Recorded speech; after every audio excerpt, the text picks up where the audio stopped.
set. I'll call the Board of Selectmen's meeting to order, Wednesday, February 19th, 2020. Please join us in the pledge of allegiance to the flag.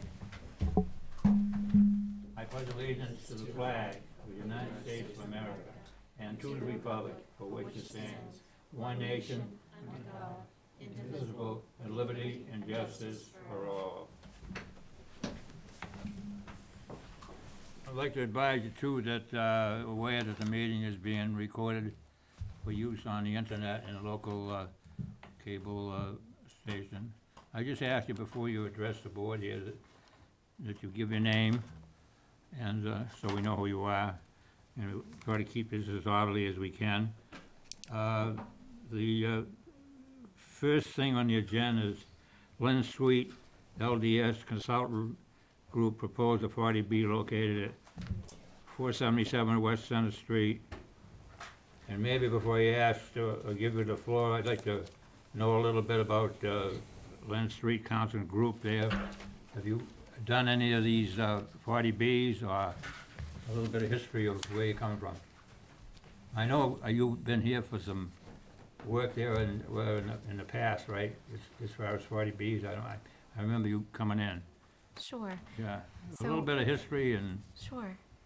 So I'm Lynn Sweet with LDS Consulting Group, and I'm joined by my client Anthony Rosito, who is the property owner. So I'm the 40B consultant to him, and I did work in West Bridgewater a number of years ago representing the ZBA on a large single-family home subdivision, and we were successful in reducing the size of that development and hopefully bringing some experts into the town.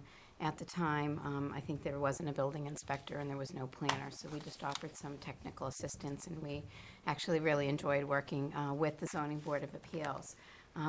LDS Consulting Group is a 20-year-old company, but I've been in the world of affordable housing for 35 or so years, even though I'm still 29. But so we consult to a lot of small developers on 40B rental projects. We were just successful in permitting a 16-unit rental project in Wellesley, and we gave them actually one extra affordable unit on top of what was required on a 1-acre lot, and we felt that that was a good use of the property. We were able to preserve an existing home on that property as well. So I can also have Anthony talk a little bit about his construction background, because I'm consulting with him to help him get his permits, but at the end of the day, he's going to be the one putting the shovel in the ground, and then we can give you a little bit of background on the project. Does that sound okay? Yes. Yeah, Okay. go ahead. Anthony? How you doing? My name is Anthony Rosito. I am a real estate developer. We're based in Stoughton, Massachusetts, and I am a third-generation developer. We acquired this site. Should I get into the site and how we got it? Right. So I acquired the site a few years ago along with the Honeydew Donuts next door. I believe we had an 8,000-foot big box, or I guess it's not a big box, small box retailer approved there for a Family Dollar. There was some stuff going on corporate that changed, and they backed out of the deal. We've been trying to lease it for the last couple of years. We've been unsuccessful. And during that process with the town, we found that everybody's concern was traffic, which is pretty evident at the right times of the day, the traffic issue there. And I remember going through the traffic study with the trips per hour on the retail, and noticed that residential trips per hour was the smallest. So we came back to Lynn and we decided to go with the 40B. That's about the story on the project. So can you just talk a little bit about your construction? and Oh, the sure, types and sorry. sizes of So I'm a projects that you've third-generation done? developer. My grandfather started it, came from Italy in the 50s, sent back for his family. My father came in the 60s, continued the tradition. My brother and I are now running the company. The name of the company is Corvo Construction, along with Corvo Properties. We develop mainly structures like this, from Boston down to Providence, Rhode Island. We manage them as well after we keep them. We build condos, we sell those as well. We build some retail. My brother, we do our own construction as well. So we do our own excavation, we do our own construction and development and management. So it's myself and my brother at this point. And again, we're based in Stoughton.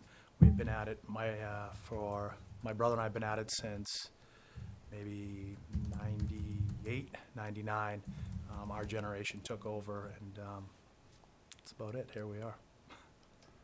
Okay. Okay, I have some questions. One of the things, I don't know why we're developing a area for residential when it's a commercial zoned piece of property. I mean, I did talk to some other landowners over there, and I don't really know how our plan board feels about doing something like this. I mean, and it is a very, very teeny lot, let's face it. It's only, what, 3/4 of an acre, and you're trying to compact this thing in. I've asked for a traffic study, and which will have to be done. And possibly a traffic light. You're willing to pay for a traffic light if it's necessary out there. So maybe it would be helpful if I talked a little bit about the 40B process and what the review process is and sort of where we are in the process. Just so that you understand that there is a process and there will be a time and a place for a traffic study to be done. So at this particular point in time, we've applied to Mass Housing for a project eligibility letter. And Mass Housing has 7 findings that they have to make. They have to find that Anthony owns the property, that he has site control of the property.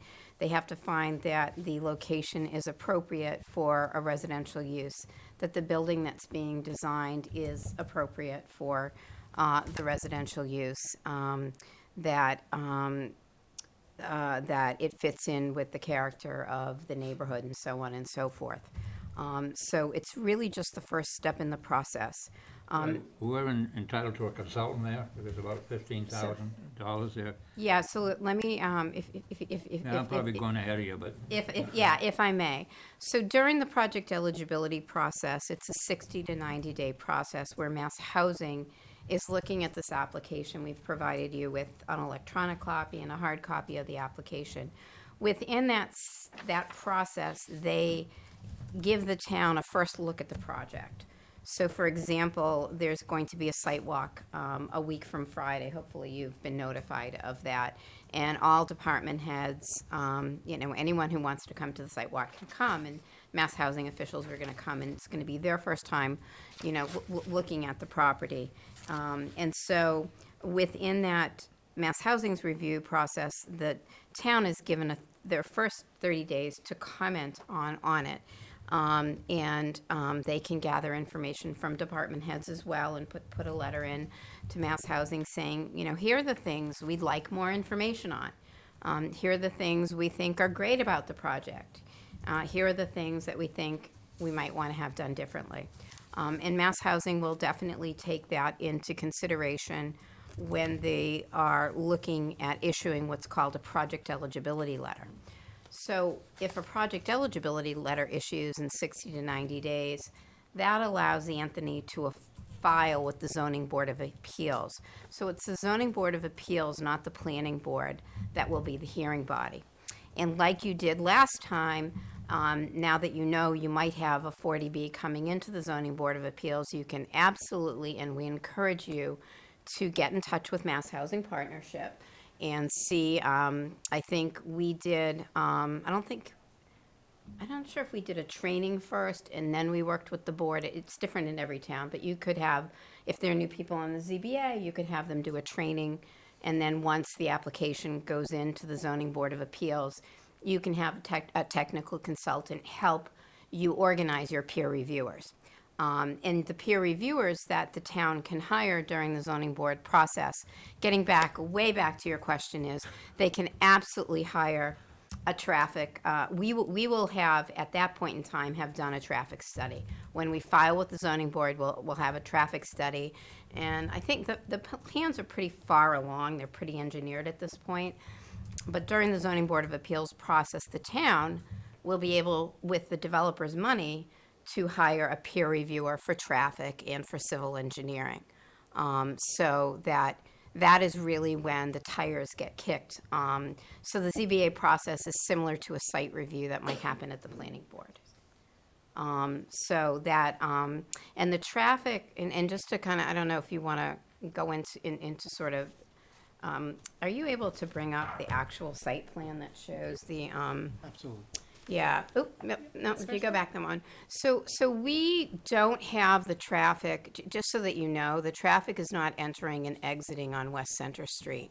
We're bringing the traffic in and out on Friend Street. So, that should help, you know, I would think a little bit. Even though the Honeydew traffic does go out on West Center Street, this residential is gonna go out on Friend Street. So I'm not sure if maybe you weren't aware of Those that. streets are very, very narrow and really don't accommodate a lot of traffic anyhow, you know? Yeah, this is 24 units. The majority of the units are one bedrooms, and then there are two bedrooms, and there's only 10% of them are 3-bedroom units. So you know, even if each of the units has a car, which we doubt that's going to happen, then it's not. I guess if you look at the volume of traffic that's probably already on West Center Street, another 40 cars is sort of neither here nor there. Plus, you'll find when you do traffic studies that cars enter and exit at different times. You know, people start working at 5 o'clock in the morning, and you know, 6, 7, 8, 9, 10. Everyone's hours are staggered, so the rush hour has become elongated, and for that reason, there are not as many cars entering and exiting at any given time. I think the benefit of the location for residents is that it is very close to the highway, but it's also, West Center Street does have sidewalks on it, so that and there's a school, if you kind of exit out the back, you can get back to a residential neighborhood. So it really is a site that's kind of on the verge of residential and commercial, and it does have some benefits because of the side streets behind it, because of the sidewalk, because of the walkability to some of the retail uses along Center Street. I think Anthony had hoped that he would be able to put a commercial use there, but the whole retail market has changed with e-commerce and everything like that. So when we started looking at it as a residential, you can see that we placed the building, you know, farther back on the site with the parking on the commercial way. Anthony has the ability to do a lot of screening, both in the front of the property and the back of the property. The property actually, do you want to talk a little bit about how it slopes I do. So up? during Yeah. that process, Mr. Murrow, Can we you got a go lot to of the next feedback one? from the neighbors. Yeah, And so- here we go. Is that good, the Some of topography? them were, it's fine, I can talk about it. Yeah. So some of them were, the town actually was concerned with the dump off onto West Center. So what we originally had was, we had to fit a 58-foot trailer to come on. And what we were doing was, we had a similar parking lot, we had a larger box. The footprint actually shrunk now that we went to residential from where it was approved, maybe 2015-ish. We eliminated, they were dumping onto the existing exit where Honeydew was. We actually pulled all that off. We pushed the building back and shrunk it. The other part was screening in the rear that the neighbors were talking about. The neighbors were talking about the screening and the trucks coming around the back. So again, that's why we thought residential was the right fit. Also, the other thing the town was concerned with was our pavement, asphalt, and basic parking infrastructure being pulled back because they felt that 106 at some point would be widened. So we did that right away, knowing what the town would want, again, from the previous approval. So all the things that we went through previously in the town, we've implemented in this design. And again, with the traffic, residential is the lightest use for traffic. We do line up with the other residential home in the back there as well. I don't know what's going on with that site, but I do understand that's supposed to be developed as well. So again, we took all the pieces from the previous run and tried to implement them here to give you guys something decent. Yeah, and we probably have too much parking, and when we get if and when we get in front of the ZBA, we would probably want to not have as much of the parking striped, but we wanted, to sort of see what the appetite is. You say you got too much parking, what are you gonna do? Where are you gonna move the snow? So- That's not me. I'm a That's firm me. believer in plenty Oh, of yeah, parking. Yeah, That's so- all part of it. That's So- the new. You're working on Can you bring up a the- small lot, the 3/4 architectural acres, and all, that you're has building, the first the floor building plan that's on gonna it? be lying right up with the sidewalk. So how are you gonna clean the snow? So, What do you mean, the building's, Yeah, building's hang on. pushed further back? Yeah, but how far back? It's Yeah, I'm gotta be just at trying to least get to- 65, 70 Okay, feet to so- accommodate the parking yeah, lot? that's one. So just to let you know, there is, tucked under the building is gonna be More parking. one level of parking. So there's gonna be covered parking underneath the building, and then there's gonna be parking outside. There's a ton of room, I'm so sorry, can you go back to the site plan? So the first floor is parking as well, it's covered parking. But there's a total of 44 parking spaces for 24 units, so you, Right, so just to let you know. In and out. Yeah, we put a dumpster here so they can drive back to the dumpster. There is plenty of room for snow storage for here, all along here, and here. And the bottom line is it's gonna be a professionally managed building, and if, like any other property, if we have a bad winter like we had 5 years ago, I think we've all not forgotten about that one, even though we're having a mild one this year. He'll have to remove it because it's important for his tenants to be able to park. But there is definitely buffers on the four sides of the parking lot to put snow. Plus, obviously, underneath the building is going to be covered so that that's not going to have snow on it as well. Now, you're gonna have, you got a holding tank, and the average home is 1,500, and you're going with 4,200. And now, where is the leaching field that gonna be? So if you want, that's actually on the plans already. If you want to flip through, I think there's, This one, it's see sheet that. C3. C3 right here. Yeah, thank you. And where's this stormwater gonna go as a relation to this whole development there? Sure. So, okay, so go to I'm sorry, go to the next one. It's even more detailed. So the stormwater is gonna be going below, the parking lot. What do you mean by below the parking lot? It's gonna be underneath the pavement. Where is it gonna pitch? It's gonna pitch, towards the highway, or going easterly direction, or where is it? So the information that I have, for stormwater management is that it's gonna be designed in compliance with the 10 stormwater management principles prescribed by DEP. The current plan is a series of deep sump catch basins, structural water quality units, subsurface infiltration, detention basins, and there'll be an operation and maintenance and procedures manual that goes with it. So, basically, we are required to meet the state regulations with regard to stormwater management and to treat everything, basically on site, and that's the system that has been designed here. And when we get, to the zoning board of appeals, we will have if and when we get to the zoning board of appeals, we will have our civil engineer there, and the town has the ability to hire its own peer reviewer to make sure that the stormwater management system that we're proposing, meets the needs of everybody. we did talk to the health agent briefly to get some guidance as to where to go with this as well. Right, and so the leaching field is behind the building, right? The leaching field is back here. I believe. Back here. Yep. And then there is some, leaching field is back here. Or do I have the two Yeah, reversed? Right, your leaching trenches. in the I'm front. sorry, the leaching trenches are in the leaching is in the front and the stormwater is in the back. Pitching towards the highway, where is the excess going? In our catch basins, or where? The excess, what? On You mean leaching the field? water? Yeah, or the whole pitch of the lot, where is the drainage? Pitching towards the highway?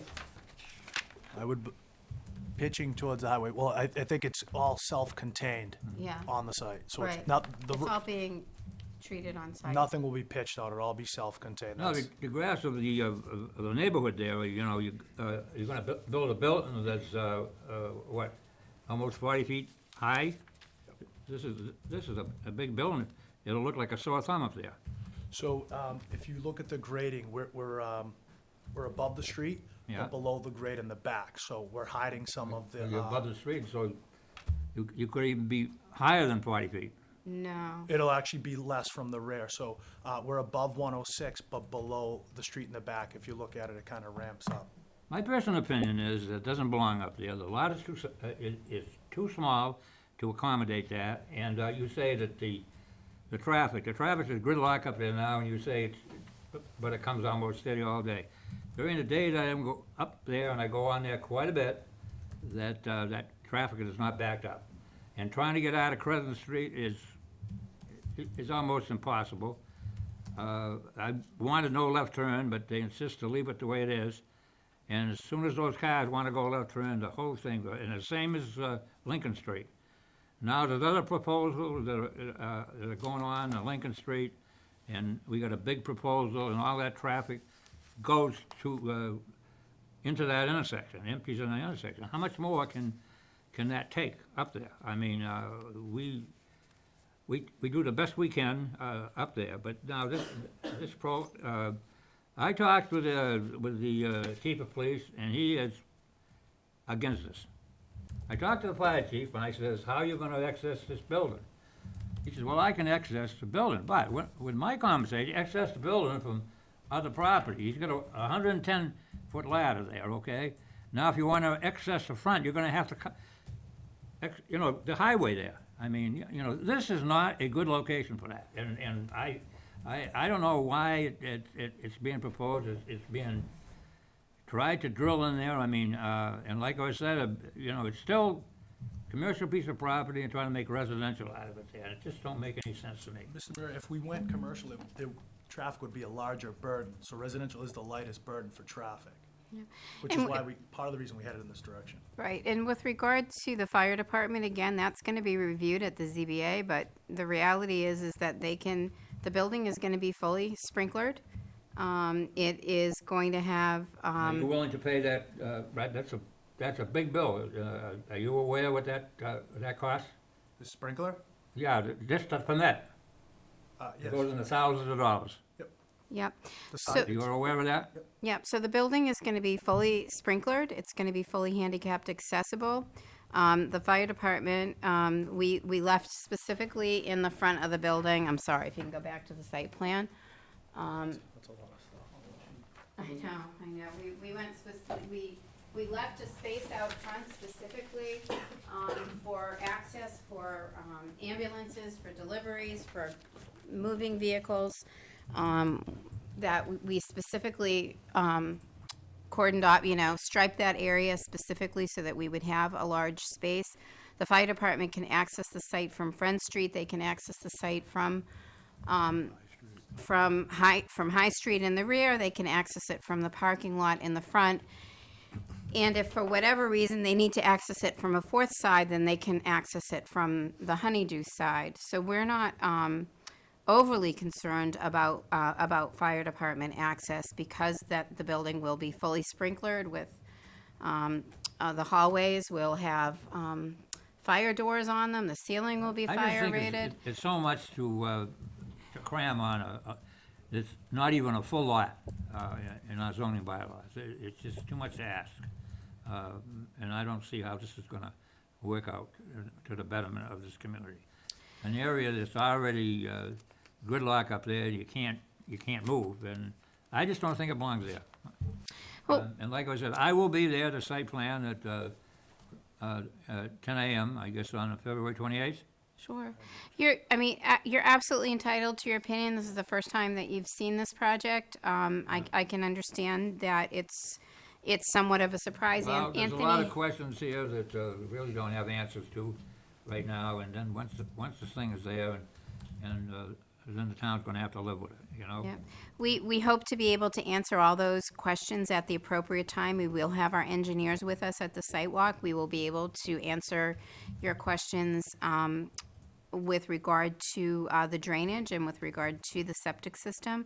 I also just don't want us to lose sight of the fact that we've been told that the town does want rental housing, that a small portion of the units will be affordable housing, that if built, all of the units would be counted towards the town's subsidized housing inventory, and that there are it does create accessible housing for disabled persons. It's for people who might be looking to downsize that want single level living.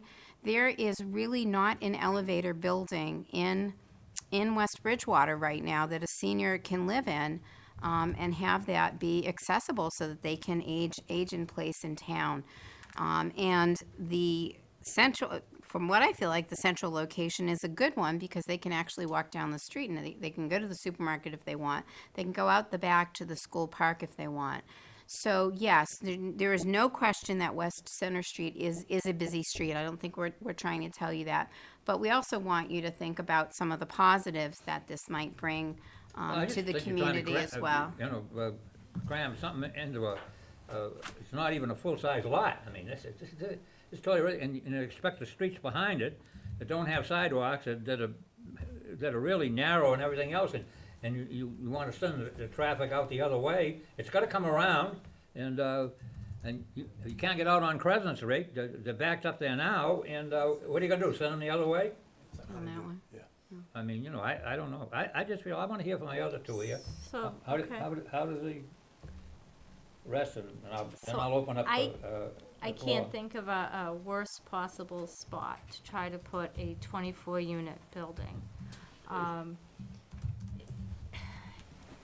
Traffic. I disagree with everything you said about the traffic. I do agree that a residential use is lighter than a commercial use, but I also have driven 106 at various times of the day, and in the morning and at night, it's gridlock. It's an accident waiting to happen. No one, I would not walk those streets in the evening, absolutely not. I wouldn't want children walking down that street in the evening because it is, like Eldon said, gridlock is the perfect word for it, and everyone's trying to get onto 106. It's way backed up. I'm in favor of affordable housing, but quite frankly, I think the net price is $1,665 for a 2-bedroom, and that's the affordable unit. Is that correct? Correct. That's not very affordable. I know it meets the guidelines, but when it comes to affordability, it's really not that affordable. Just my opinion. It's just a terrible location, and I do feel for you. I know it's your property, and you want to recoup on your investment. And I'm not here to tell you what, how to make money on your property. I just can't think of a worst possible investment or a worst possible location for the community. It'll just make 106 that much worse, and it definitely, as a professional looking to downsize, I wouldn't want to be living on top of Route 24 and 106. I share the same traffic concern. I mean, I think that's going to be the biggest issue here is with the traffic. Although it goes out to Front Street, 30 seconds later they're going to be turning out to 106. So I don't think that really makes that much of a difference there. My other concerns with the height. I don't believe the ZBA has ever approved anything above our height restriction. I understand that you can go around that through the process, though, but that's my other concern. But I will say I am glad that it's apartments and not condos. We are much more in favor of apartments to get to the minimum than condos. Okay, I'll open up the floor out there. If I could just Anything make. else you want to say Yeah, here? I just wanted to go back to the parking. You were saying that there's not quite 2 parking spaces per unit as it stands, and you're considering reducing the parking spaces. So I'm presuming you expect your tenants to not ever have any guests, because where are they going to park?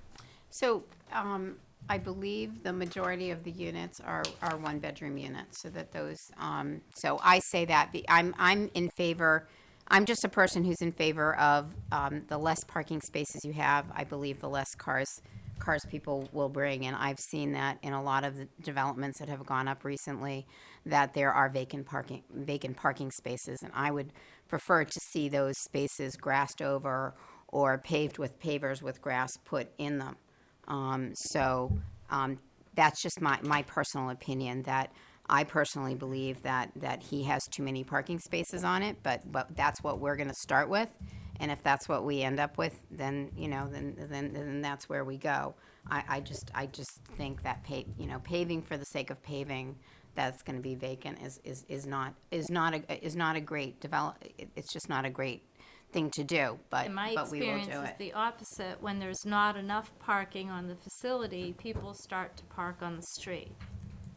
So that means Friend, that means behind it on High Street. They're gonna look for whatever space they can find to park, and then the police will be coming down Yeah, because. but we'll need 12, the but police- half Let of. me finish, please.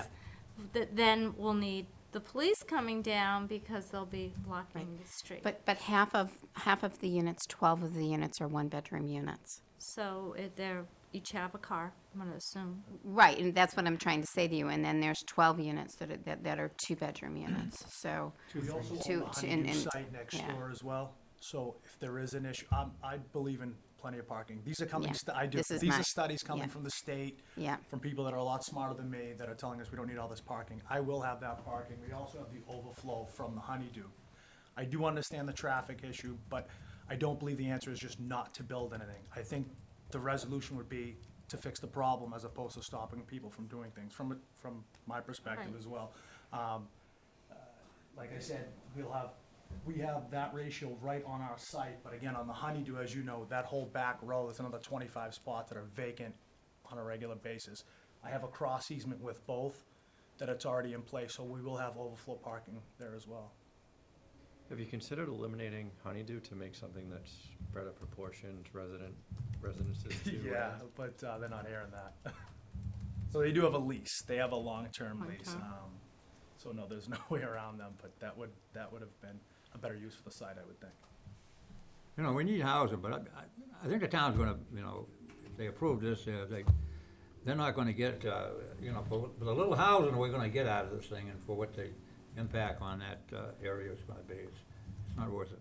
And I do agree with the affordable part, 1665. I'm not sure how that became affordable, but here we are, and this is considered affordable these It days. just- And the other thing is, and again, I go into a lot of neighborhoods and I'll discuss this, but, it's a simple supply and demand issue. So if we lower the supply, Right. the price is just gonna go up. So obviously, there's a housing issue, and that's at the base of it, so. Right. More housing, lower prices. I just don't, like, when it was mentioned seniors, that's definitely not affordable for a senior. The reason why we mentioned seniors is because what I found is a lot of the stuff that's built today, obviously having a garage on the first floor is expensive. It costs me more money. There's a lot of steel involved, but it allows an older person or a person starting out with a young family, you can pull in your garage. You're saved from the weather. You're not cleaning off your car. You're not slipping and falling.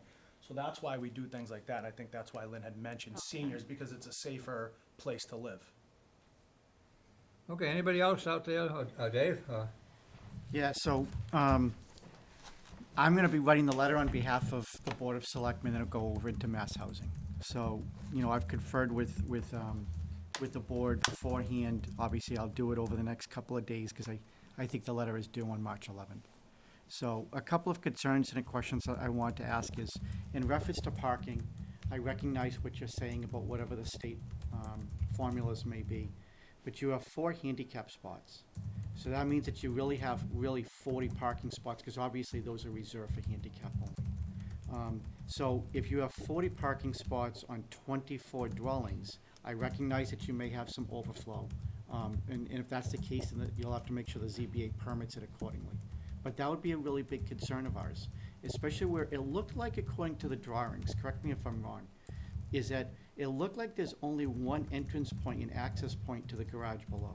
Is that true or not true? Could you repeat that? The It looked like access there was only point. one entrance point to the garage below.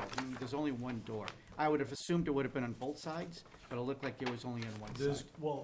There's one door but it's 24 feet wide. But, so so it's what enough. happens if you're in the garage and that door gets blocked? I mean, I can't believe there wouldn't be another access point. That's typically how it's done. I'm just telling you, I'm gonna put a Yeah, letter. you have- It's, that's an issue. Yeah, I think it's a real issue. but you also, we you have- you have the garage door itself, so the garage is accessed through the Look, garage door. we have fire code rules that always, and houses have 2 points of entry for obvious reasons. I'm not exactly sure why we would think this would be any different. That's legal. I That understand it's design is legal, but my point is, it's a concern. I understand. If we look on this parking lot, on this sketch here, to the right-hand side where you show that that's a dumpster, I assume immediately to its left, that's a parking spot there on the corner. Is that correct? I'm not sure. Are you talking about this being a parking spot here? This being a parking spot? Yes. That's a parking spot, yes. All right. So if somebody parks there, Yes. how do I get my fire truck around the building if there's a fire? Part of our review process is to make sure that our public safety always has access around the entire building. So if there's a car there, how would they get around to, you could not access the back of that building? There is no fire code out there that says that you need to access a building from 4 sides. Most, Right, of- this what they're Mass fire code. it totally meets Mass Fire Code. It will absolutely be looked at during the ZBA process. Basically, the truck is either gonna park on Friend Street and put a ladder up to the roof, or the truck is gonna park in the middle of the parking lot and put a ladder up into the roof, or it's gonna park in the Honeydew and put a ladder up to the roof, or from High Street. They will not pull a fire truck close to the building because they don't wanna be in a fall zone.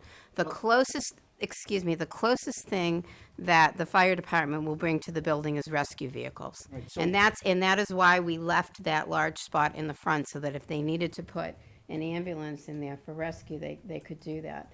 But this, and just sort of getting to your question on the parking and the fire is absolutely positively going to be part of the traffic impact analysis, and that is going to be peer reviewed. Okay, in reference to traffic, I fully understand, I agree as well. But they're gonna look at traffic- the parking as well, and they're gonna look at the fire access. The traffic impact on this is going to be less than a commercial, there's no doubt at all about that.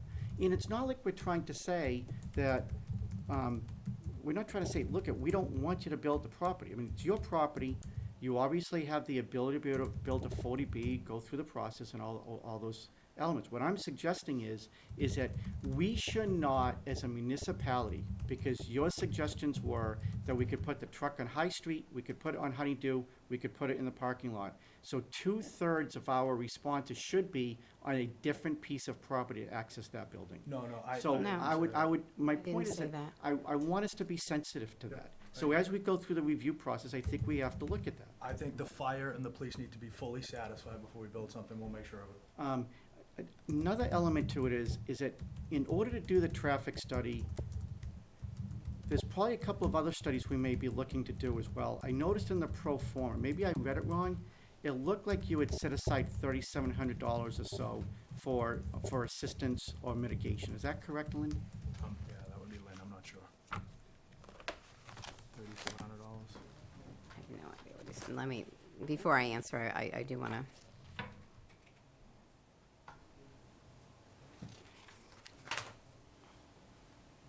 While she looks to that, I just want to mention, I can't be there Friday for the site review, but, so I'll I'm pretty more than much. happy to meet you again if you'd like, and Yeah. walk through with you. That $3,700 is the money that we pay into Mass Housing Partnership, which goes into what will be the $15,000 if you Okay, so, request it. So that's money that every developer pays $2,500 plus $50 per unit into the state's mediation fund.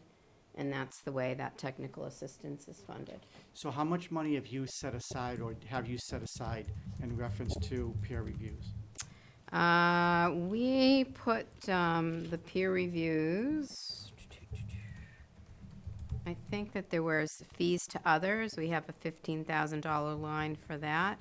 All right, so that's what you're referring to. I saw the line, but obviously I wasn't sure. So Yeah. if we do a traffic study, my other concern is, and I'm So- sure you're aware of So this. can I just Yep. correct you?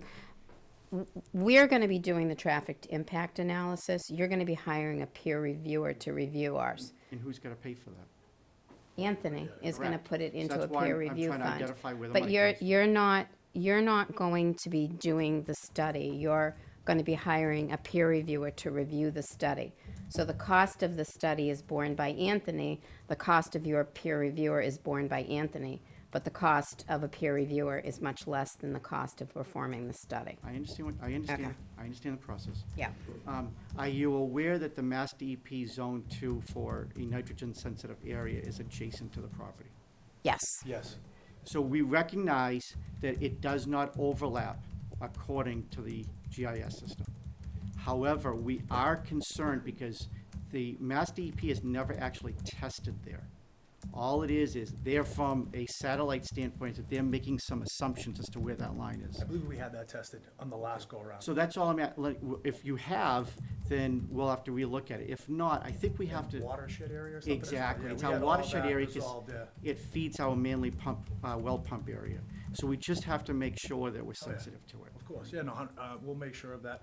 And, yeah, we had that done the last time. I want to say it was like 15 or 16, something along those lines. And again, there was a lot more going on with infrastructure as opposed to residential. The waste is different. And you're looking for a waiver on the lighting. What is it specifically about the lighting that you're looking for a waiver?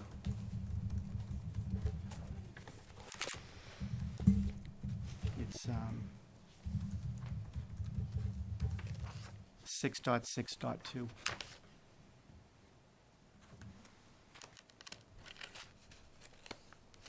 We're basically saying, in most of our waivers, we're basically saying that what we're providing on our plan is what you're approving.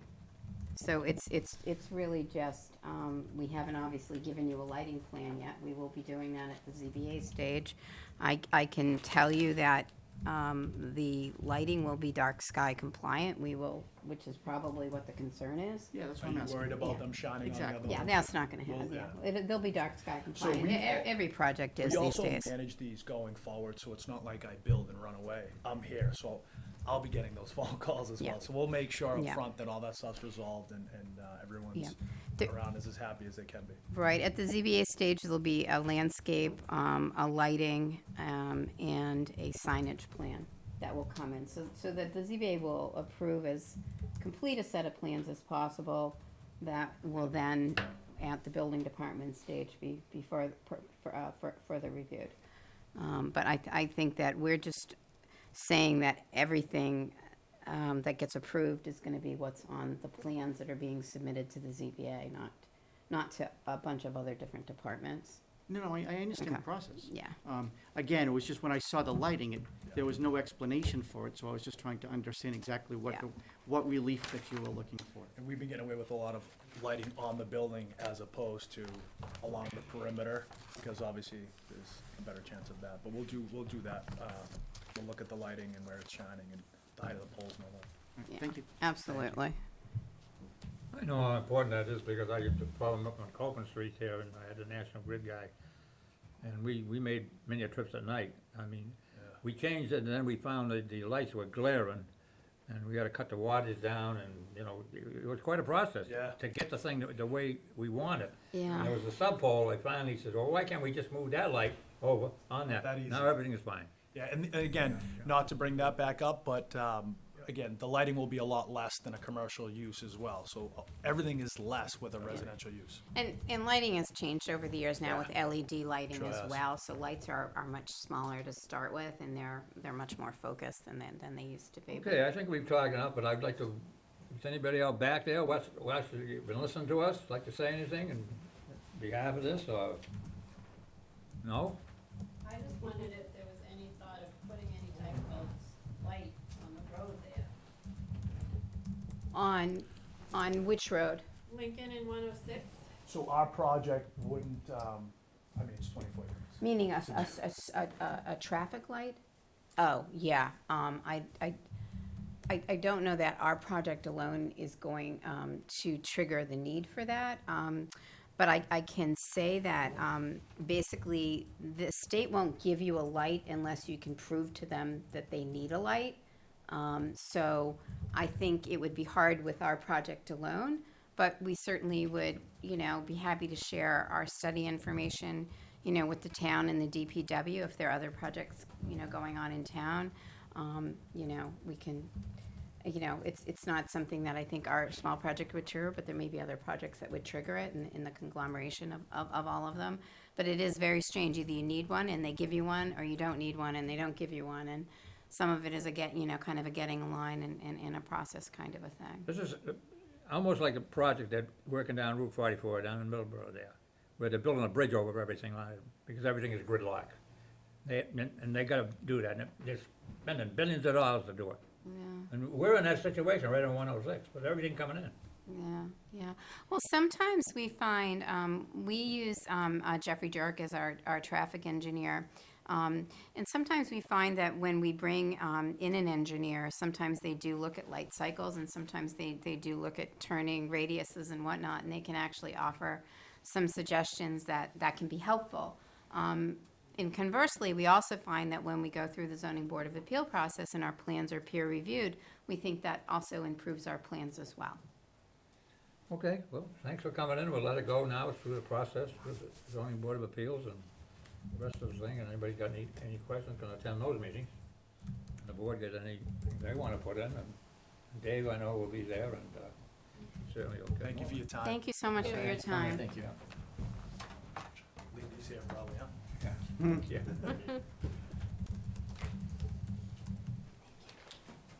Okay,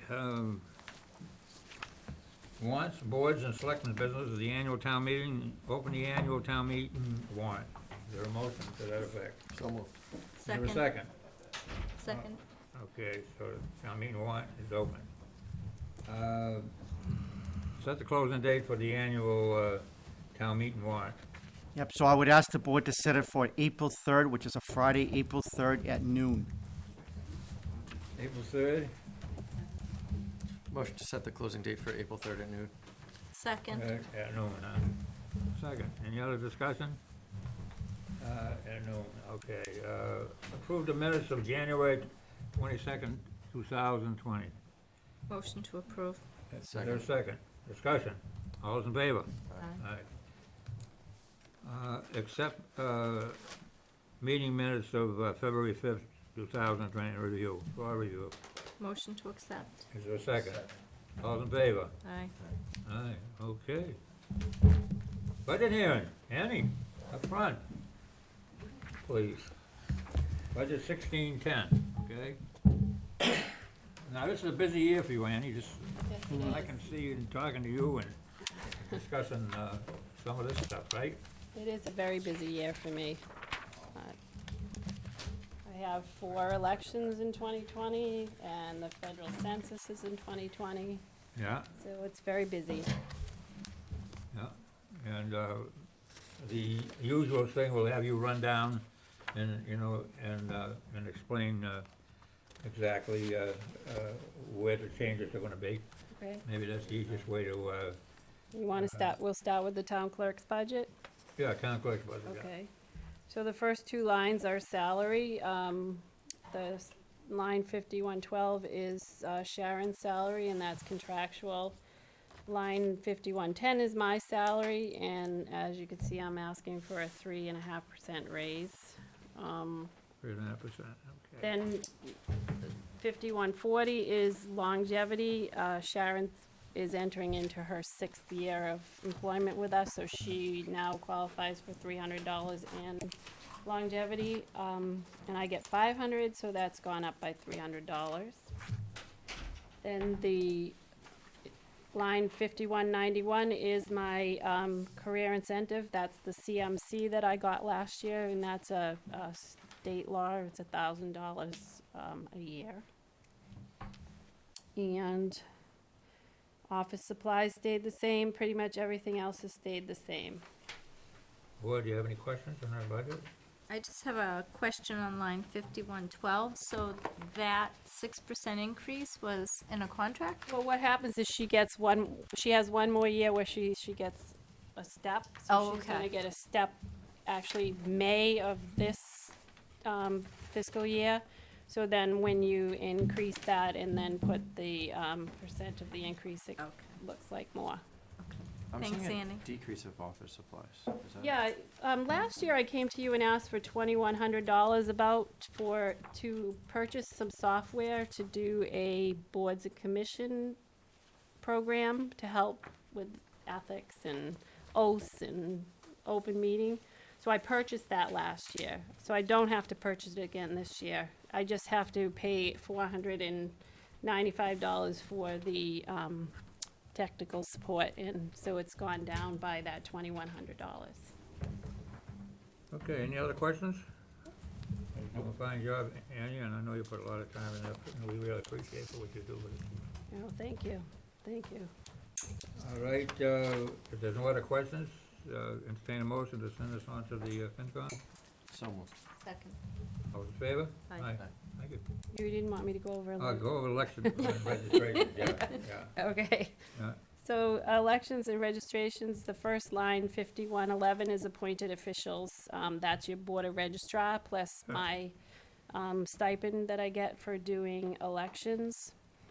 5117 is the last year of my stipend for the 2020 census, so that will go away the next fiscal year. Other salaries, there's an increase because the minimum wage went up. It went up from $12 an hour to $12.75, and it will go up again the following January. It'll go up to $13.50. So I have to put in that for paying my extra poll workers, et cetera. So you have two lines that I pay poll workers out of. It's other salaries, and it's also, there's an election official line, which is 5306. So they had to increase. I have 3 elections that will be run in this fiscal year, so I have to account for those, plus account for the fact that the minimum wage is going up. And then you'll see there's just some increases. The office supplies, I have 3 poll pads that I use for early voting and for town elections and town meetings, and they're gonna go up. They had like a 2-year inclusive maintenance. Well, now I have to stop paying on those, so that shows the increase in those. And basically, the other increases are just the fact that I have 3 elections this year. Any questions? Nope, I'll make a motion to move this to Finance Committee. Is there a second? All in favor? Aye. Aye. And Okay, Annie, thank you. Anything else you wanna? The last one is Board? the last one is the Veterans and Memorial Day Yeah, Committee. right. And that went down because the parade was in last year, in the town last year, and it's not gonna be this year, so I don't need the extra money for that. Okay, well, thank you. All right? And Thank you. just Good night. one more thing I wanted to say, if I'm not out of line, I just wanted to remind people that early voting starts Monday. And it's Monday the 24th, and it runs for the whole week during regular business hours, so Monday through Friday. So come out and vote early. Okay, all right, thank you. Early and often, yeah.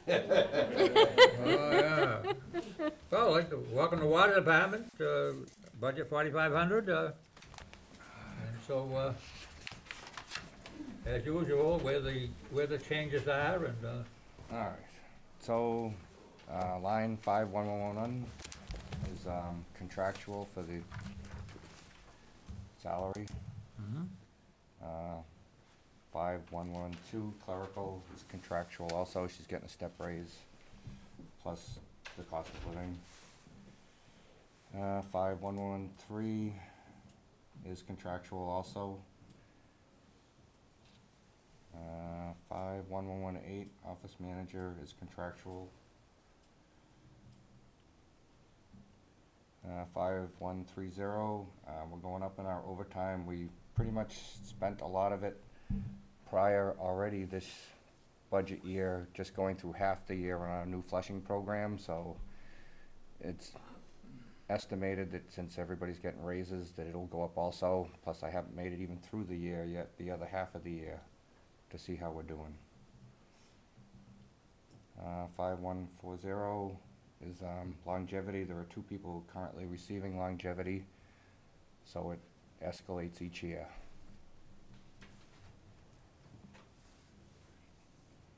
Wayne, can you go back to labor for a second? So Yep. is that without Are you making any staffing changes, or is that strictly I'm based on still, steps and? there's steps in there, and there's no staffing changes. I'm still trying to hire people, but the title and the pay doesn't get the people I need. All right, thank you.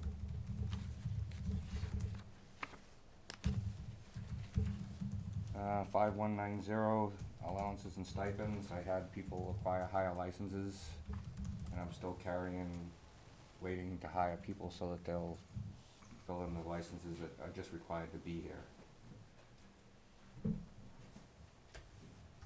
5300, it's up 100%, so at all costs, if you ask the commissioners, I try never to use engineering if I don't have to, but in a lot of cases, it's required for the stamp on the drawings for Mass DEP. Every time you call on them, it's 5, 10, 15, 20, so it's not, and if you look, we've already spent 8,900.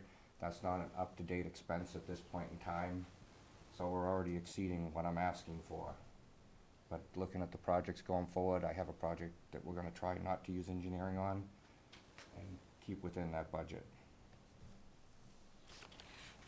5301, GIS engineering supplies. Actually, that's why the labor went up. We moved her salary up into the labor position and out of the GIS engineering supplies line.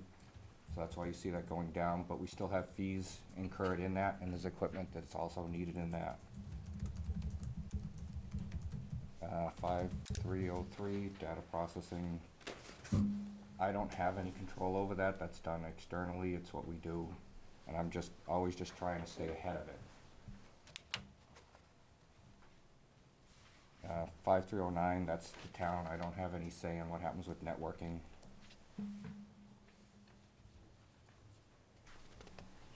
And the same with 5326. I don't have any say in that. 5341, advertising. So I'm going up in that because it's not cheap to advertise. A one-day ad is about $1,200. At the drop of a hat, I may be required to advertise in a moment's notice, so I have to have that money available should I. I hope never to use the line, but it has to be there available. Yeah, they're a little bit out of control. Oh, yeah. And they wonder why and the paper's getting smaller and smaller. Yeah, right. 5423, we actually make money on that, but the services that require us to go out and do it is costing more, so I have to go up to stay just ahead of that.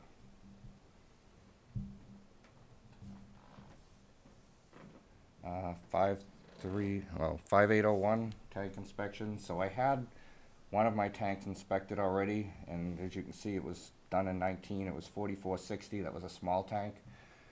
So I'm gonna try to get one done, but I have a lot of lines that are already overrunning this year. If not, then it'll be right around 5,000 or more to have the next tank, and I have another one behind that in the following year, which will probably be a little more.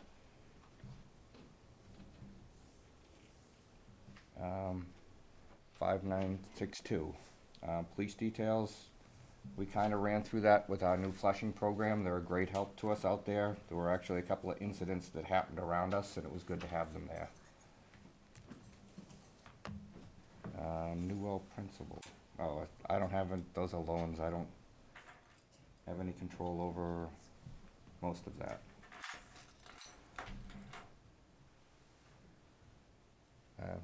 Questions? So are you going to replace the van? Are you doing a lease? Yes, that's what, yeah, you'll see, should be up there in the truck lease. So I'm curious, why'd you go with the lease instead of buy? Well, it's gonna be a purchase, but we're borrowing, Oh, okay. so it'll be a 3-year note against it.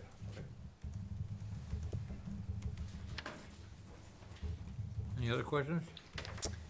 Just back to the labor line, Wayne, do you know what the percent increase is if you didn't include the steps? So the guys, I believe, it's budgeted at 2%. 2%.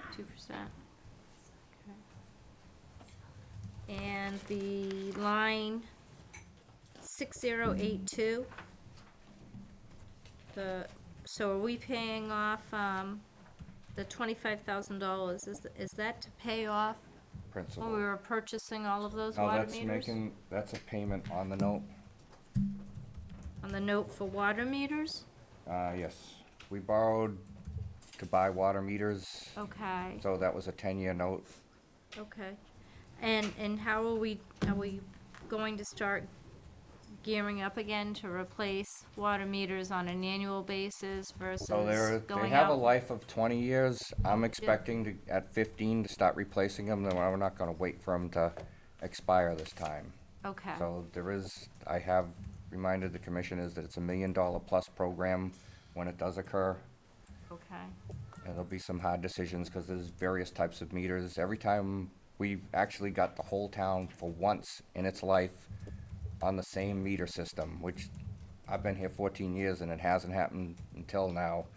And the meters have changed so drastically now that we're putting in different meters, so we're buying equipment to stay current with what they're currently supplying us. are you still using the Badger meters? Yes, we are. Okay, But they have different offerings, and at that time, the commissioners will look at it and figure out how they want to go. okay. What about the software? I know at one point your We soft. just upgraded our software, Okay, so we did do that, and I don't like it. I liked it in-house better than I don't like the cloud. okay. All right, and I'd be remiss if I didn't ask, what's going on with the yellow water since you're here? I know it's not about your budget, but. All right, so it's yellow water, it's iron coming in a different molecular state, but what we're doing is we currently just revamped Station 1, so we were bringing that online and running it parallel with another station. There are two pipes that come up, and they meet right at East Street and Matfield Street. That's where they meet. So at that point, they fight against each other, so you create back pressure. So I kind of assumed that it was back scouring of the pipe, so you're loosening up the dirt on the pipe and then sending it out into the system. It doesn't just move, you don't turn the entire town yellow, it moves in slugs, so you find it in various spots. The other thing that happened, we've had a lot of windstorms. I've twice now lost almost everything except for Manley Street, which then back feeds its reverse flow to the system.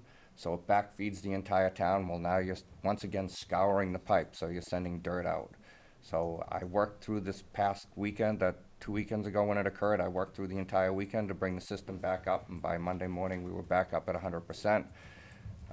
But I can't stop things from like that from happening. We are buying equipment to try to stop what did happen. You'll see some capital expense that will come up to try to troubleshoot some other things that we lost in that storm. Okay, so that's where my question was going to circle back to the budget. It wasn't just about the yellow water, because some of what you explained was attributable to old, aged equipment.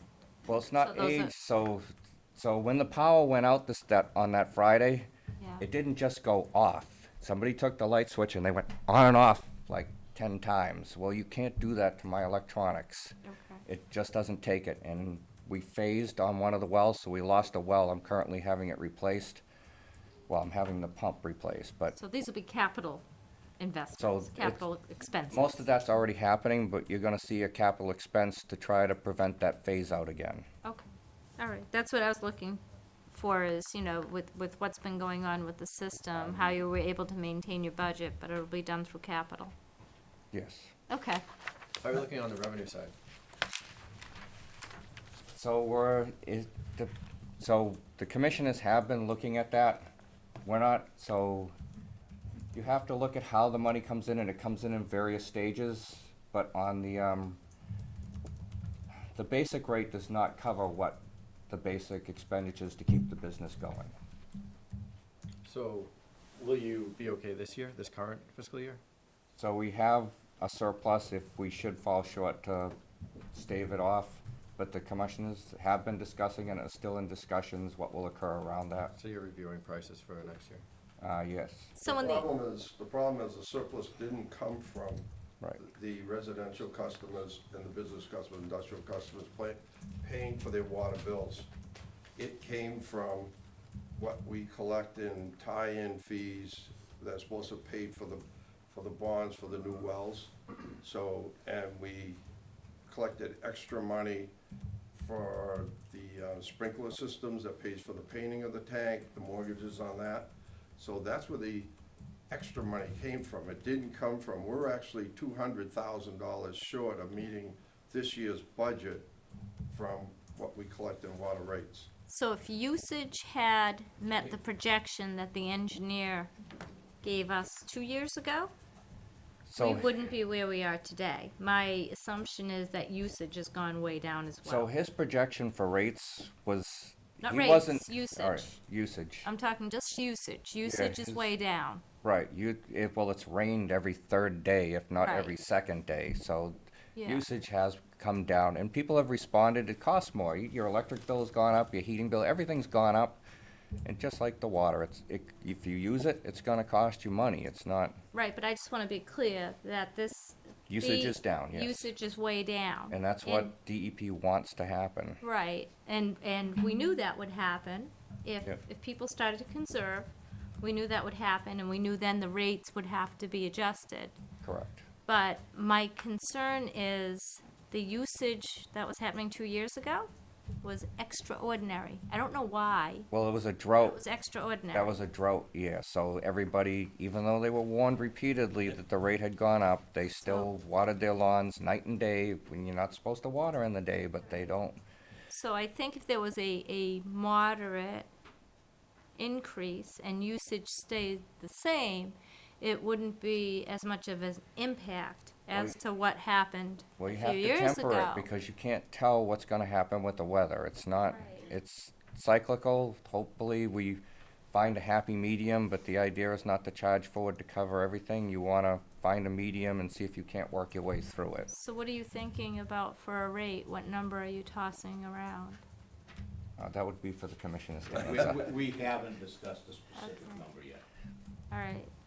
That's my only concern with a rate increase, because I know usage is down. The trouble with setting the rate, if we set it to where we need to meet the budget this year, and then we have a hot summer next year, this coming summer, and then people use more water, then we're gonna overshoot, Right. and now we're gonna have a big surplus, and everybody's gonna be yelling that, oh, look at that, they overcharge us for our water. So it's a guessing game. It's not like taxes, you just set, you know what you're gonna have every year, and you only have, your new growth that it's gonna change. And if, everything goes up, it goes up. Our fluctuation is from that, from the excess water bill. That's where Right. we get a lot of our revenue from. I just, So we have to, if we're gonna go up, we probably should just go up on the basic charge.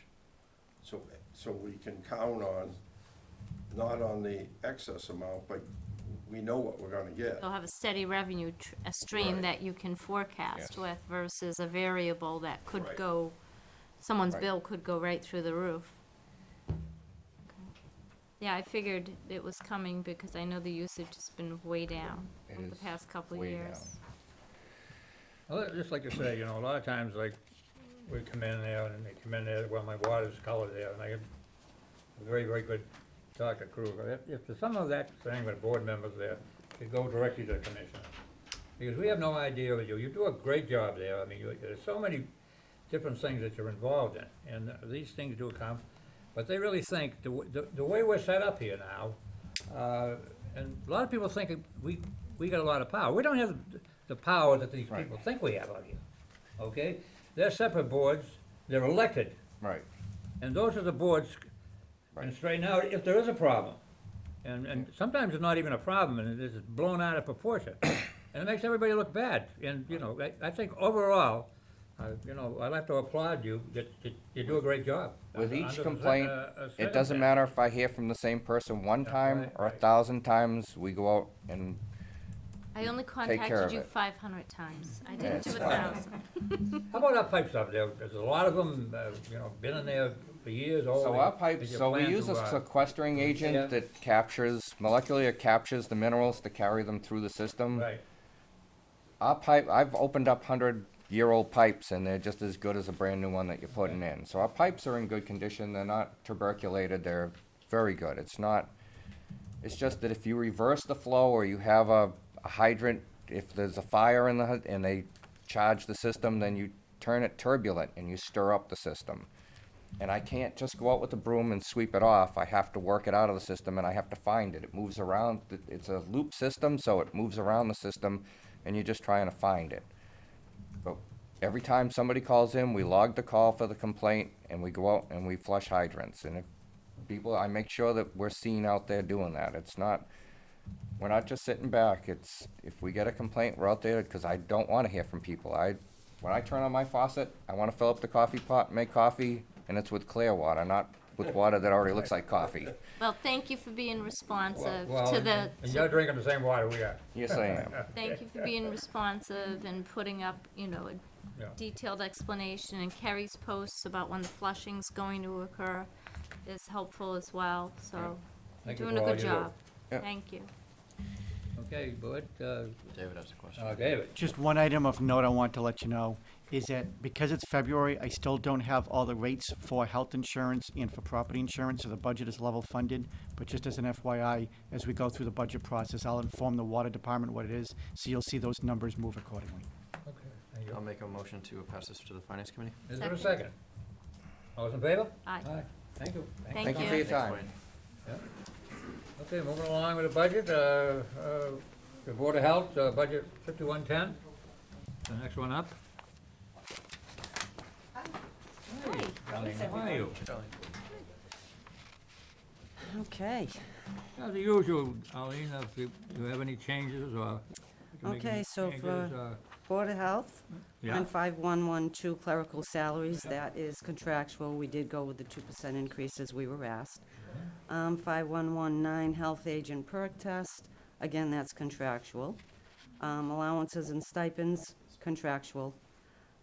We do have a change in 5312 nursing services, whereas the nurse had requested an increase and did provide us with some figures from other towns as to what other nurses are getting.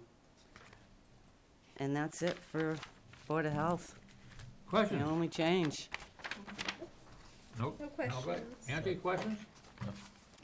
Motion to move to finance committee. Hey, Second. boy, that took less than 2 minutes. Thank you. Thank you very much. Okay. Wastewater. Wastewater, yeah, go ahead on wastewater. Okay, so wastewater, we do have some changes in here. The equipment and repair maintenance, this all sort of falls in together with the laboratory services and the equipment replacement.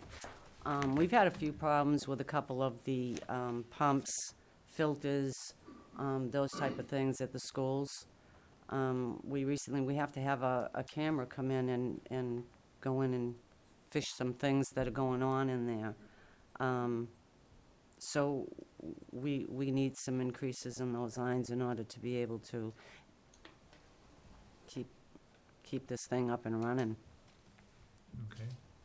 And remember, this used to go through the school, we sort of took this over, so. Okay, questions? No. Questions? No. Is there a motion that's on this line? Motion to move to finance Is there a committee. second? Second. All in favor? Aye. Aye, so voted. Okay, thank you, Thank Darlene. you, darling. Yeah, okay, communication or reports from boards, commissioners, and town officials? No, I think We we have- have library. Library. You skipped a page. Oh, I did, I think I did. Oh, we do have a library here. Ah, sorry about that. I'm, Hey, Ellen, how are you? I'm going to recuse myself from any contribution to the library's budget What number is because of a that? conflict of interest. Anthony, what number is that?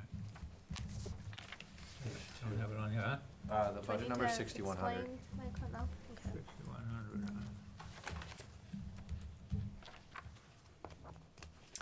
So how are you? I'm very well, thank you. And I just have three things I'd like to do tonight. One is to go over the budget. Yeah, The other is the second one is to ask that you help me out by, I don't know if you did they get the letter It's in the packet. regarding the increase of the cap of usage of our revolving account, which I'll explain in a minute. And the third terrific item on my agenda is to introduce our brand-new Assistant Director, Laura Williams, who is sitting right there in the blue.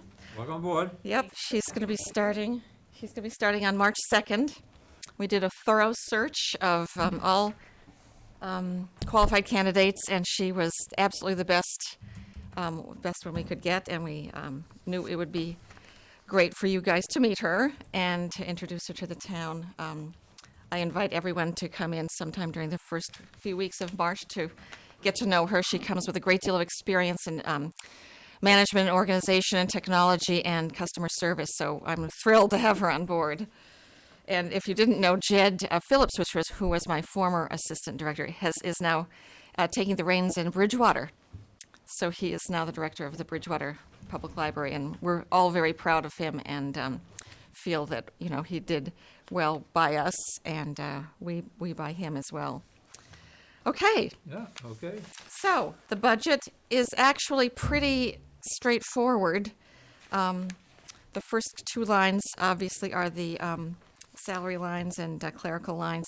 The clerical line increase is mostly due to a 5-hour-a-week increase in Beth Awald's hours, which will be very helpful. She does not only financial work, she does projections, and she maintains all of our accounts and maintains relationships with our vendors. And she also covers the circulation desk, so she wears a lot of different hats. So it'll be very helpful to have her adding 5 hours to her week. Otherwise, it's pretty much straight across the board. The longevity goes up that much because I've discovered that next December I will have been here 5 years, which doesn't seem possible, but I'm delighted to make that announcement. The big excitement at the library is that this is the 30th anniversary of the 80 Howard Street building. So we're going to be celebrating in June. And these are just some fun facts that I like to give out. I usually give them out to... Filet mignon or what? I like to give them out to the selectmen and to the finance committee, just to show you. It's fun to see some statistics, you know, just to see how we're doing.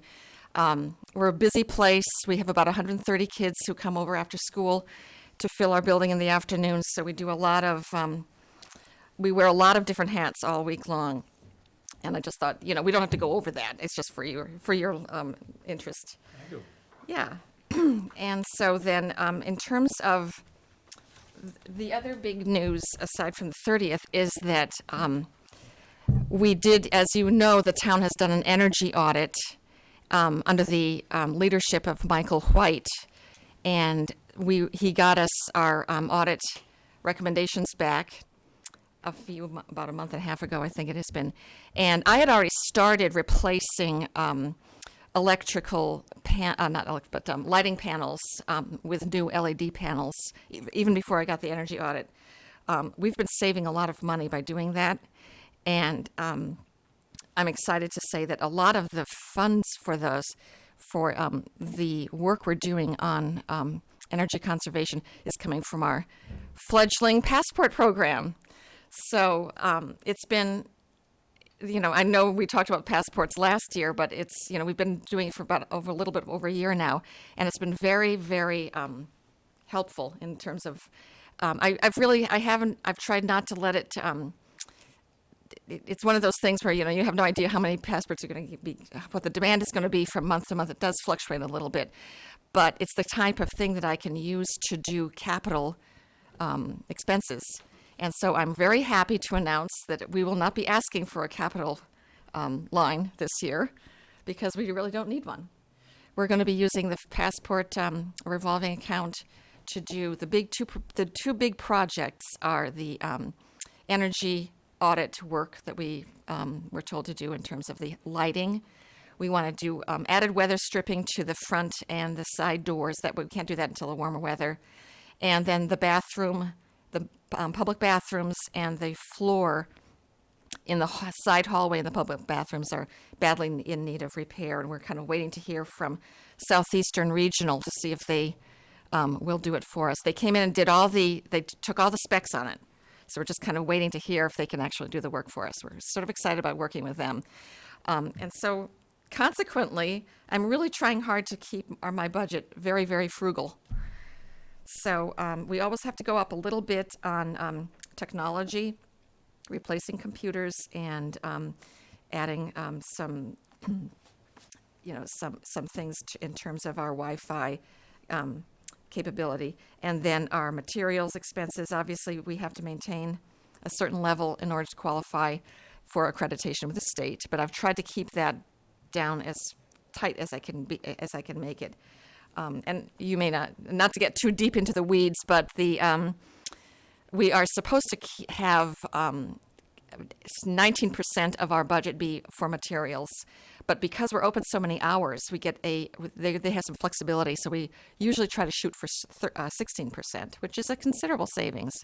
But I'm excited to be open as many hours as we are. As small a library and as small a town as we are, we're open a lot of hours. We're open until 8 o'clock on Tuesday, Wednesday nights, and we're open every Saturday all year round. So people appreciate that. And so that is the materials line. Office supplies have had to go up a bit just because, the cost of paper and such has gone up. So everything else is pretty much straightforward. If you have any questions about the budget itself. Any questions? I don't know. You got any? I recused myself. Oh, that's right, you have excused yourself. Okay. I'm sorry about that. Okay, if there's no questions, I do, yeah, go ahead. I just want to make a motion to send that back to the Finance Committee? So moved. Second. All's in favor? Aye. Aye, okay, so now, And then there's- vote on raising cap. on Yeah, do you have that in your library revolving packet? account. Here's an extra, Okay, don't know if you thank need it. you, thank you. an extra lot. Revolving account, huh? Okay, so the revolving account, we hadn't really, it sat there with a cap of $12,000 to be spent as we needed. And traditionally, that had always been just fines and fees. But now that we're getting money in from the passports, the passport service, I'm asking you and the Finance Committee if you could raise the amount for this year alone to $30,000, just because I'd really would love to get a lot of this energy audit work done. And we can't do it in the operating budget that we have, but we definitely can do it in our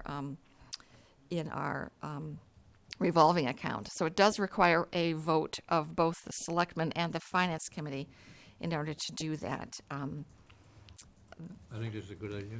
Yeah, I'll make a motion to approve the increase to 30,000. I'll second the motion. All's in favor? Aye. Yeah, you got it. Okay, thank you very much. Right, so anything else? No. Thank you all. You have to take a vote too to ratify, Yeah, ratify hiring of these the assistant,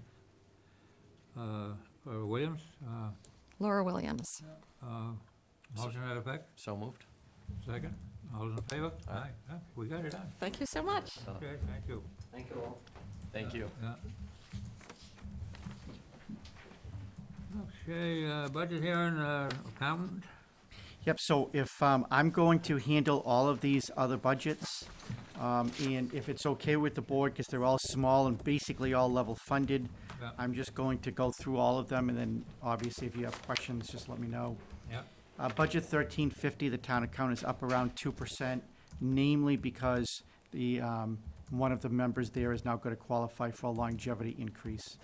Town council has been level funded at 87,000. The cable TV committee has been level funded at 1,100. The planning board is up about 5%. They have a request to increase the travel allowance for the board members of $500. It's a small budget, so the percentages look a little bit higher.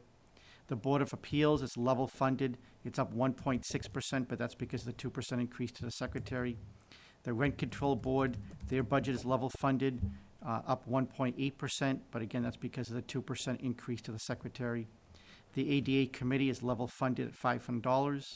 The Municipal Building Needs Committee is level funded at $1,486, and the Veterans Budget is up 0.52%. Again, the increase is merely because of the secretarial increase. Okay. Any questions on the budget? No. Is there a motion to approve? Make a motion to move all of the budgets read by David to Finance Committee. Second. Okay, all those in favor? Aye. Aye, so voted. Appoint Board of Selectmen representatives of Capital Budget Committee. Is there any volunteers who would like to go? I know, would be on that committee? I'd be glad to do it unless, I don't know if there's anyone else who's interested in it. No, I won't deprive Anthony. Oh, okay, I'll make a motion that we make Anthony, the capital budget committee. Second. All those in favor? Aye. You're it? Thank you. Okay. Let's see, vote to request the planning, board implement housing policy, okay. So this came as a result of the conversation at the last meeting. I have put in your packet the guidelines from DHCD, which is the Department of Housing and Development in the state of Massachusetts, Community and Development through the state of Massachusetts. It's pretty comprehensive. It would require a decent amount of time in order to put one together. If we do put one together, I'm going to explain what that means in a second. But I will tell you, we would probably have to hire a little bit of professional assistance in order to do it. The planning board must initiate the process. The final plan has to be approved by both the planning board and the board of selectmen, and then forward off to DHCD. The purpose of it is to create a proactive approach to housing in town that would require, as a part of all new development going forward, to include 40B units. The goal of that would be twofold. One is that over time it would increase the percentages to get to the 10% requirement. The other is that if we proactively and actively market for 40Bs, then we would be able to prevent a developer from coming in and attempting to circumvent our local bylaws as they currently do under 40Bs. So with that said, one of the opportunities that we can take to try to get a handle on how we're going to handle 40Bs going forward is to look at a housing policy plan and then send it off to the state. I think I should go to the planning board and let them work on it. There's quite a lot of questions, so, and a lot of things that we certainly would like to know about before we vote for this. So with a housing policy, David, our existing bylaws for wetland protection would remain intact? Not necessarily. That is what has to be approved by the state. So what we would do is we would propose which ones that would remain intact, which ones would not remain intact. And that's why there's a lot of analysis that goes with this, because we also have to determine, we have to project as to what we believe our housing needs are in the future, what we expect our organic growth is going to be in the future, and also identify areas in town that we will actively market as housing.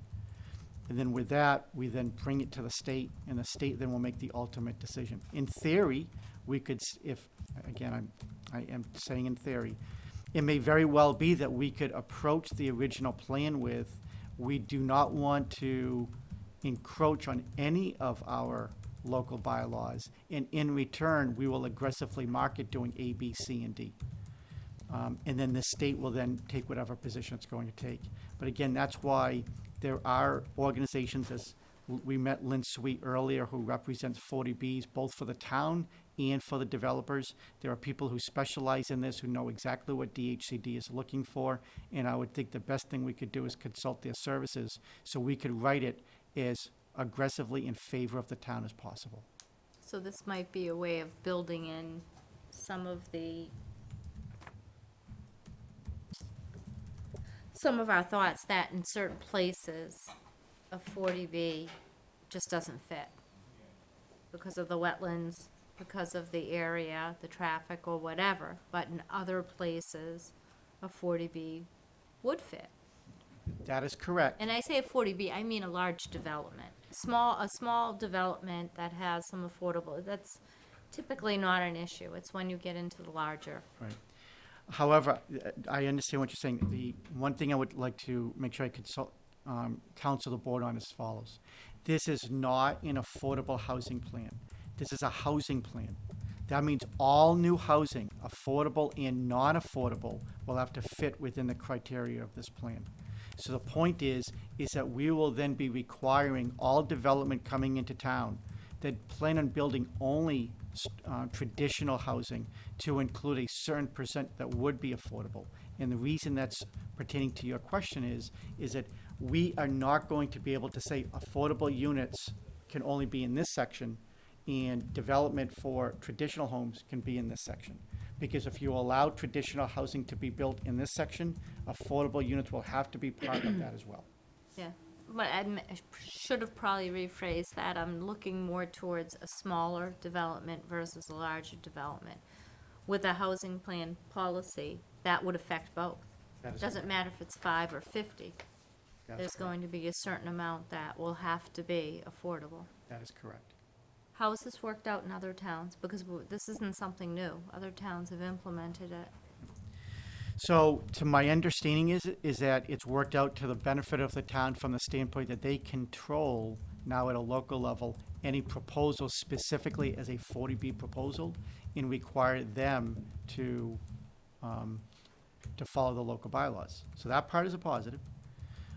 There are other towns that have planners, so it doesn't incur additional expense to write the plan. We don't have a planner, so we will have to figure out how we're going to afford that. And the last item to it is that many of the municipalities who do use it do not have as much open space as we do. They're a little bit more, they already have more density. So again, I don't know as to whether or not, for example, Mansfield has it, and Mansfield's a pretty well-developed town. So here we have a lot of open farmland, so I'm not exactly sure how that will affect it, positive or negative. How much do you think it'll roughly to have the plan written? 40B consultants usually, when they're on behalf of the town, usually incur a cost between 10 and 15,000. So my guess is that in order to write this, I can't see it exceeding that, but that is an estimate. So that's not too bad. No, absolutely not. Considering No, absolutely not. So for now, you want to send it to the planning board for further study, or what do you? Yeah, I think if this is the board's wishes, is that we would request the planning board to approve wanting to move forward with a housing plan. If they choose to move forward with it, then we would consult again and say, okay, how are we going to afford it and how do we start the process? And if they chose not to want to entertain the idea of a housing plan, then unfortunately the process would stop at It's that been up point. before them before, and they turned it down, is that correct? We've had a conversation with them about 4 to 5 years ago, and at that point, it was not favorable. Okay, so, make a motion, we send it on then. second. Okay, any discussion? All in favor? Aye. Okay, while we're on that subject, and this 40B's coming up all the time, I noticed that Representative Clifford has filed a bill that is stuck in committee, and I know I talked to Timothy, he would like to help us out on the 40B to make the mobile home parks affordable. And I would like to, some way, or either contact Timothy and Michelle, or them, or even some of the people that underneath that Senate race, and that must be their problem too. Because if we get to the mobile home parks, we'd qualify. Yep, so that's why I placed on the agenda, I came across representative from Wareham, and Wareham has the same issue as we do. They have a lot of open farmland with a lot of mobile home parks. So she has filed 3 bills, House 1272, 1273, and 1274. As the chairman mentioned, that is currently stuck in committee. Basically, what the purpose of those 3 is to redefine what affordable housing means, to create a commission that would redefine what affordable housing means and how it should be implemented. And the last is to allow mobile homes to count towards affordable units, because there's no doubt that most of them, if not all of them, would qualify for affordable units. Right. So currently they count as housing stock. And to your point earlier, Selectman Reyes, is that $1,600 really isn't affordable for a 2-bedroom apartment, and yet the mortgage on a mobile home park is probably half of that, right? So we know that they're affordable. So if we could get those to count, we would vastly exceed our 10%. Just to quickly run through the math for you, we currently have, difficult to read, we currently have about 121 units that qualify for affordable units out of a housing stock of around 2,600. And then if I amortize that out, you'll see that that's 4.5%. We currently have 2 projects that are permitted on Scotland Street, which 23 units would count. 54 would count on Belmont Street, because apartments 100% count, regardless of whether they're deeded affordable or not. That means out of 198 units, we would already be at 7.5%, and we only have to get to 266 or 66 units difference. So If we had mobile homes count, we would vastly exceed that number.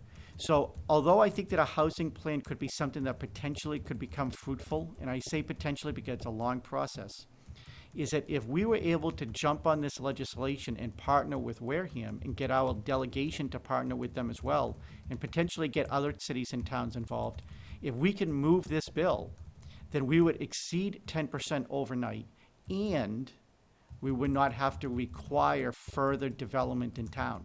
Because understand, under that housing plan, I understand we're concerned about all units, and under that plan, we are going to actively market for all new housing, which is going to still impact public safety in schools and our infrastructure. Do we have a full copy of the bills? You do. Okay. Could I get a paper copy of the full bills? I'd like to move that on. Push in that direction. Oh, I think it's I think it's a good idea. I'd just like to read the bill in its entirety, but definitely partnering Yeah, with yeah. Wareham. All right. Changes, I'm sure, with rent Right. control and all that. Right, right. I mean, there's a big inequity when you consider the fact that the mobile homes are included in the housing stock, but then not included in the affordable housing. Doesn't make any sense. I'd like to make a motion that we move on with this thing and contact the people that are involved in there, and try to move it forward. Is there a second? All in favor? Aye. Aye, okay. Let's see, we're down to the voting on the approving the employer's handbook. Yep, so basically, we presented this to the board a couple of months ago. We've never had one. And I want to commend our Assistant Town Administrator, HR Director, Linda Torrey. She's done a great job. We've put all of our existing policies, including our personnel bylaw, into it. And at this point, I've received some feedback, mostly about some grammatical changes. And so with that said, I would just look for your approval to approve it as is, and then we will start to pass it along to all employees. Our only concern, not a concern, but our only question is at the end of the book, is that we currently have a hierarchy chart where we list out who the Board of Selectmen oversee, which I like. We could do that, here it is, we could do that for all the other boards as well. It may not be necessary, but I was just looking for your feedback. In fact, if we go, there it is. So we've done the Board of Selectmen, everybody that you oversee. And this goes back a little bit to what the chairman said earlier, is that a lot of people think that because you are the highest ranking board in town, you oversee everybody, and you don't. And so we want to be able to display this to anybody and everybody who looks at this to showcase that where you have authority, you exercise it, and that there are some areas that you do not have authority. So in this chart here, it shows Board of Selectmen, all the departments you oversee. And then in this chart here, it shows that you are really just one of a whole bunch of elected boards. And so the question is, would you like to see this, for example, under Board of Assessors? Is it necessary for us to draw a line to principal assessor and then staff, or just list it as Board of Assessors? And again, we don't have to make that decision tonight. We could talk about it on the side. But in any event, that's really the only direction we're looking for. Should we include the organizational charts or not? And we'll do whatever it is that you prefer. Yeah, I think they should be included, but as far as listing other boards, I don't know, I'm leaving that up to you, whatever you guys think. Okay. No, I think it's a good idea to include it.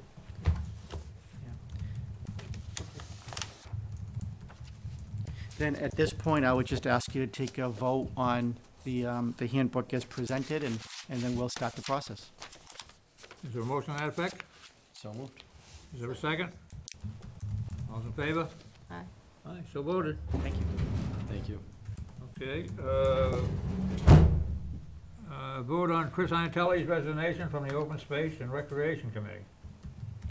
So this is just a part-time board. He has a conflict of interest. Quite frankly, there's somebody else that's interested in being on that. We had appointed Chris many years ago because we didn't have any interest, and now we do. So with that said, I would ask you to approve his resignation. Okay, is there a motion to that effect? A motion to approve Chris's resignation with I'd Letter, thanks. Thanks. Well, he's right here, so we'll send him a letter and say thank you. There's a second to that motion. Second. All in favor? Aye. So ordered. Okay, appoint school committee member on the recreational space committee. So the Recreational Space Committee is different than the Open Space and Recreation Committee. And this was created by the Board of Selectmen a year ago. Selectman Kenningham chairs this committee. I sit on it as well. And this is a committee that has its mission statement to secure lands for recreational purposes in recreational fields going forward. As we've met over the past year, excuse me, we thought that it may become important to have a member of the school committee. The current chairman of the school committee is Bill Flynn, and he has expressed an interest and has come to our most recent meeting. So as a result, I would ask the board to appoint Bill Flynn to the Recreational Space Committee. Motion to appoint Bill Flynn. Second. All right, any other discussion? Second, all's in favor? Aye. All right, he's on. Welcome aboard. Ratify Y-21 non-union personnel contract amendments. So the following people, there's one on here that we will not be ratifying, and that is the Department of Public Works Assistant Director. By way of background, all of these amendments are by right, meaning they have contracts. If they met all their goals and received a performance evaluation that exceeded a certain number, then they just got an automatic raise. So in this case, the Department of Public Works Director is 3%, the Conservation Agent is 3%, the Fire Chief is 3.25%, and the Treasurer Collector is 2.5%. They have signed their amendments, so those are before you for your ratification. The Assistant Director is on vacation. He couldn't sign it, and I just don't want to ratify until he signs it because it's just not the proper process. Motion to ratify the four that David listed. Is there a second? Second, Denise? Oh, I'm looking at them. Oh, so, okay.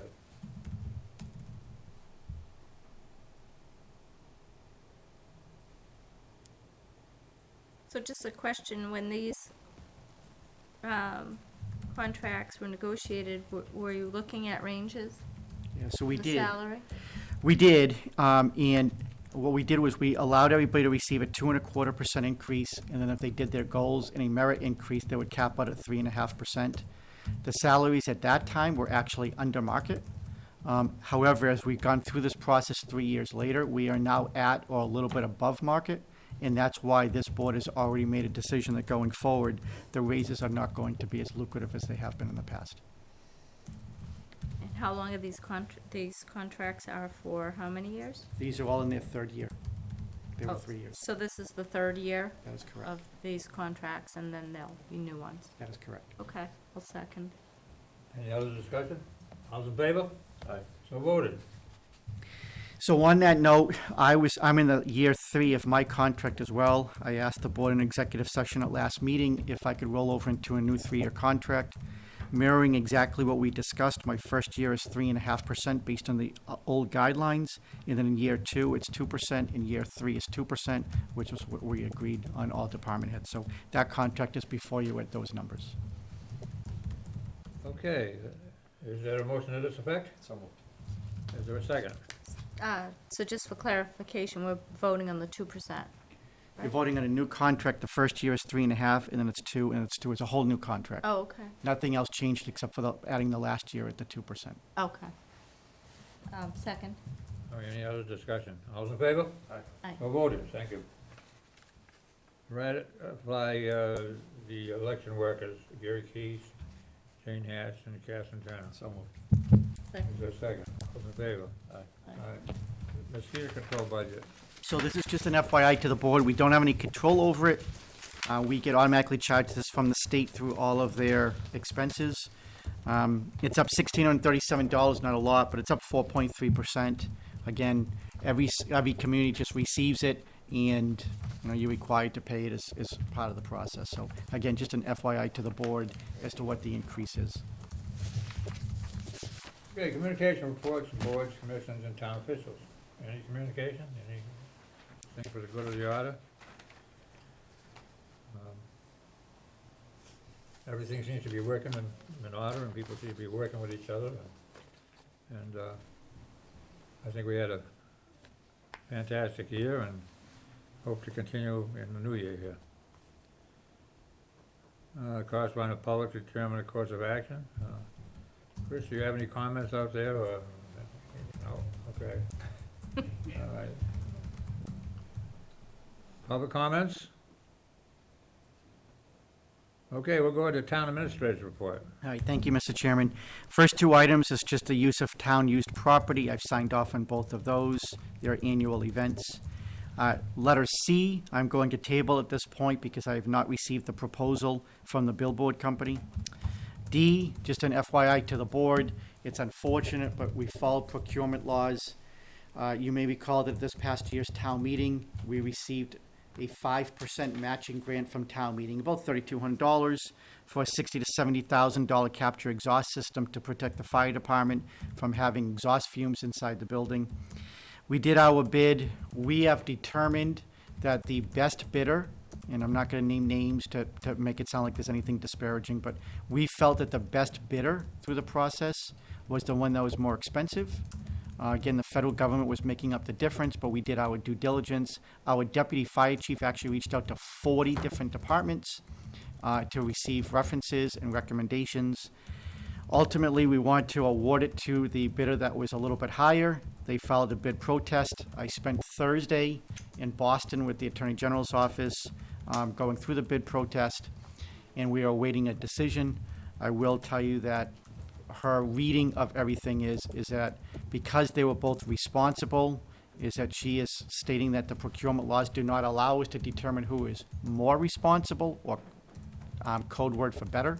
It's just a matter that they both have to check each box, and as a result, she may require us to go back out to bid, and if so, that's what we'll do. And the last one is just an update. A handful of years ago, we did not reappoint a former police officer as a special. He took umbrage at that. He filed numerous claims in court, both under federal civil rights and under state laws as well.